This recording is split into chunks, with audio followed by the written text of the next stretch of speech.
Hello guys, ito na po guys ang pinakamalakas, the strongest woman sa Kalinga Village.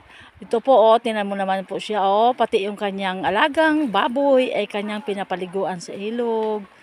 Tingnan niyo naman po ang kanyang kasipagan. Ayan po Ayan, tingnan mo yung alaga niyang baboy. Kaya po ang bilis lumaki ng kanyang biik dahil po alagang-alaga po. Ayan. Ito po, maraming naliligo dito sa aming ilog. Kaso lang po, ng isang araw, medyo hindi po maganda ang ano namin dito. Pinuntahan ko po ito kasi po may nagtapon po ng basura. Sana po ay huwag nang umulit. Nakakasira po ng kalikasan.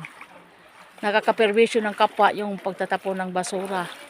Tingnan mo naman po ang aming ilog. Ayan po, napakalinis. Dito po ito sa Barangay Guadalupe. Ayan po, pauwi na po sila ng kanyang alaga. Ayan. Ay, very good kit. Ayan, tingnan nyo naman. Ang cute-cute ng kanyang alaga. Abitan no, abiyaga, madali kang magga. Okay. Okay.